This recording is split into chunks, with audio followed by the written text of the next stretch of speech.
Bonjour à toutes et à tous, j'espère que vous allez bien. On se retrouve pour le brief du mardi 10 mars, il est 8h20. Aujourd'hui, on va parler donc des news économiques, du ratio long and short, du funding, open interest, des liquidations. On regardera ce que font les whales en finissant par l'analyse technique de Bitcoin. Mais avant ça, on va regarder donc ce qui s'est passé hier. On a eu un beau pump sur Bitcoin, clairement, plutôt intéressant. On a eu des setups plutôt cool.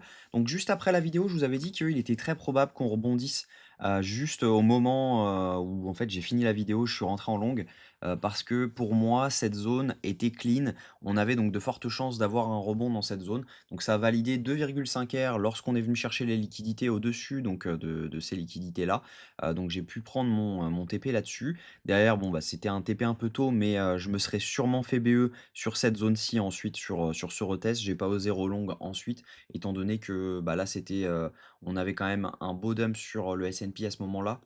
Donc j'ai pas forcément osé le reprendre. Par contre, ici, lorsqu'on est revenu, donc on avait bien pump. En fait, quand on regarde en H1, on avait des zones plutôt intéressantes. Donc c'était le FVG H1, donc il y avait deux zones potentielles de rebond. Donc j'ai décidé de mettre mon stop juste sous le dernier FVG de cette zone-ci. On avait également un IFVG en M5 dans cette zone pour protéger le prix.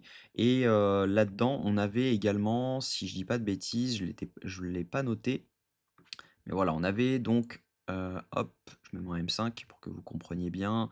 Je n'ai plus en tête quelle zone c'était exactement, faudra que je regarde. Mais bref, on avait donc cette zone de rebond dans laquelle, c'était, assez évident, donc c'était en H1, c'était des liquidations, on avait beaucoup de shorts qui s'ouvraient, notamment ici, hein, quand on regardait, donc juste là, c'était donc là je suis en M1, donc c'était bien cette zone-ci. On voyait clairement qu'on avait que du short qui était en train de rentrer, donc c'était assez logique d'avoir ce rebond ensuite. Voilà, c'était là. Vous voyez que donc sur cette zone-ci, on avait vraiment exclusivement des shorts qui étaient rentrés et donc par conséquent, c'était assez évident d'aller chercher les liquidations à un moment ou à un autre pour pouvoir les fermer. Donc c'était du short parce qu'on avait une hausse de l'open interest avec une baisse des funding. Donc ça, c'était plutôt intéressant. Ça a fait 1,93 R là-dessus. Donc ça valide une journée à quasiment 4 R. Donc plutôt cool. Et en tout cas, voilà, les journées se passent bien, plutôt content, puisque finalement, même si jamais je n'ai pas ce swing, bah, ça a permis quand même de tryhard et de surfer quand même sur tous ces moves.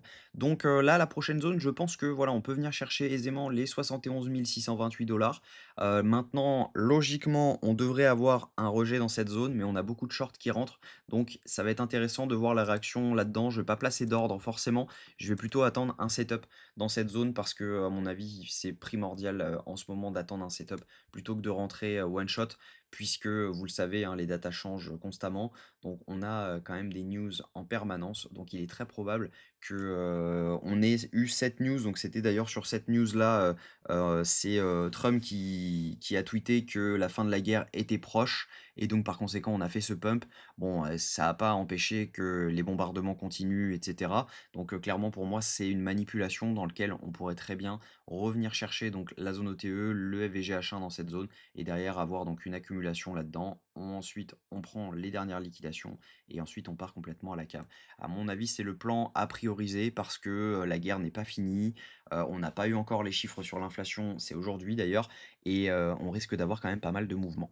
Au niveau news économique, donc non, c'est demain, pardon. Au niveau news économique, on a donc les ventes de logements neufs aujourd'hui à 15h. Demain, on aura l'inflation américaine à 13h30, donc faites bien attention. L'ouverture des marchés est à 14h30 et non à 15h30, comme je vous l'ai dit hier. Donc faites attention à ça également. Donc ça veut dire que les news arrivent, donc c'était les news qui étaient à 16h habituellement sont à 15h et 14h30 habituellement sont à 13h30. Au niveau crypto bubble, ce qu'on voit, c'est qu'on a du vert partout, c'est normal. On a eu un pump sur Bitcoin, donc on a pas mal de liquidations qui sont prises sur les alts. Donc il va y avoir des setups de retournement, notamment quand on a ce genre de rebond. Moi, ce que j'aime faire, c'est aller trier les alts qui ne servent à rien. Clairement, on a des alts avec des inflations phénoménales qui n'ont aucune utilité et dont les projets ne fonctionnent pas, etc. Enfin bref, la team a arrêté de travailler dessus et pourtant ça pump. Donc on a une possibilité dans ce genre de projet. Donc je vais me faire un petit tri.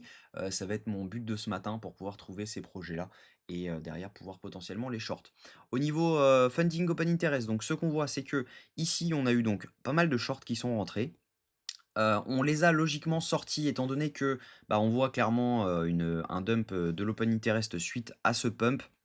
Ensuite, ce qu'on voit majoritairement, c'est que ici c'était des shorts qui étaient rentrés également, donc juste là. Et ensuite, ce qu'on a, c'est que, bah, majoritairement là-dessus, c'était, donc des longs qui sont rentrés. Donc on accumule des liquidités juste en dessous clairement juste ici. Donc même chose ici quand on regarde, on a eu pas mal de shorts qui sont rentrés. Pardon, pas mal de longues qui sont rentrées étant donné qu'on a une hausse de l'open interest avec une hausse des funding, donc même chose. On a des longues qui sont rentrées ici, donc liquidation juste en dessous. Et quand on regarde juste là, c'était majoritairement des shorts, mais voilà, faut vraiment zoomer, hein. Donc ça veut dire que c'est très peu quand même. Mais on en a quand même des shorts qui sont rentrés ici, donc hop, juste là, donc tout du long, hein, clairement. Et derrière, donc on a un dump des funding. Donc ce qui veut dire que ici, ce sont majoritairement des shorts qui sont rentrés. Donc leurs liquidations sont au-dessus de cette zone. Donc il est très probable d'avoir une liquidation au-dessus des 70 600 $.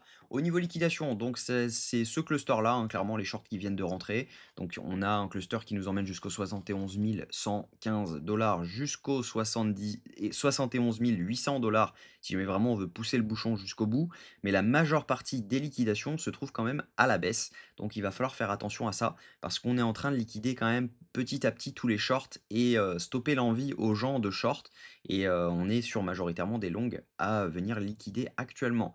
Au niveau de ce que font les Wells, et là c'est plutôt intéressant, les Wells ont acheté ce mouvement. On est actuellement sur une divergence entre ce que font les Wells et le prix.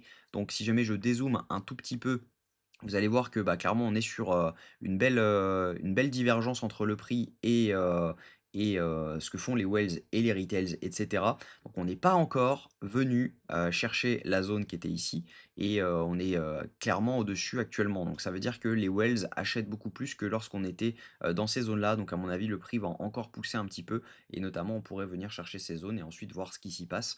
Donc voilà, on est actuellement sur des achats Wells, micro Wells, Retails. Les Retails sont globalement haussier, hein, on le voit clairement, mais les Wells ont juste simplement acheté les news, qui sont sorties, ce matin. Ça n'empêche pas qu'elles peuvent les revendre illico presto, hein, comme on avait vu, juste ici, hein. On a fait une prise de liquidité et derrière elles revendent beaucoup plus qu'elles avaient acheté finalement. Elles revendent sur le dos donc des retails, comme on avait eu ici, hein. Donc les retails ont acheté en blanc et derrière ils n'ont pas forcément revendu, ils se sont fait avoir, hein. Donc il va falloir faire attention à ça. Au niveau, technique, ce que je pense, c'est qu'il est largement probable que donc nous venions chercher donc au minimum cette zone, les 70 768 $.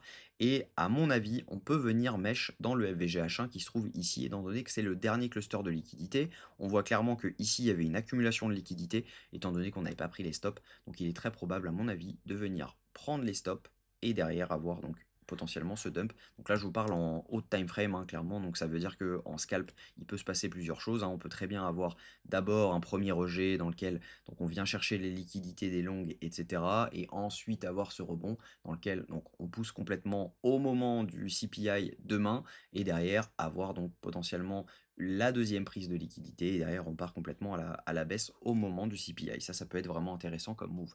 Donc voilà, il va falloir prioriser un setup. N'allez pas forcément mettre un ordre one shot parce qu'on peut très bien faire ce genre de setup si jamais on a tout le monde qui short sur cette zone. Bah clairement, on ira dans le premier plan, donc le premier plan d'invalidation, c'était clairement donc ce FVGH4 dans lequel on devait à la base aller lorsqu'on était ici. Donc ça veut dire que si jamais tout le monde se met à short la zone OTE de ce mouvement, on ira chercher cette zone. Tout le monde passera donc haussier puisqu'on validera un changement de tendance, etc. Donc lorsqu'on reviendra dans la zone OTE, tout le monde va se mettre ta longue. Là, on aura un petit rebond et derrière, on pourra aller complètement beaucoup plus bas. Donc faites bien attention à ce plan. En tout cas, moi, je reste convaincu qu'on est sur un top potentiel et ce range va être résolu à la baisse pour moi. Voilà, je reste sur ce plan-ci. Donc soit on a un rejet autour des 71 700 $. Si jamais on n'a pas de rejet et que les gens, donc on a un rejet mais tout le monde a short, logiquement, on viendra chercher cette zone des 74 900 $. Donc voilà. Actuellement, le plan est comme ceci. N'hésitez pas à donner votre plan en commentaire. Je serais ravi de le lire. Et en tout cas, n'oubliez pas, il y a toujours 100 $ à gagner avec Bitunix. Donc c'est tout simplement, vous déposez 100 $ en passant par le lien d'affiliation et vous pouvez tenter de gagner 100 $. Vous avez également plein de bonus. Donc vous avez 40 $ au moment de votre premier dépôt. Vous avez jusqu'à 500 $ lorsque vous faites donc jusqu'à 5 millions de volume. Donc clairement, il y a que du plus là-dessus. Donc c'est vraiment pas mal. Et puis les frais sont plutôt avantageux. Donc voilà, je vous souhaite une très bonne journée. On se retrouve demain à la même heure. Prenez soin de vous.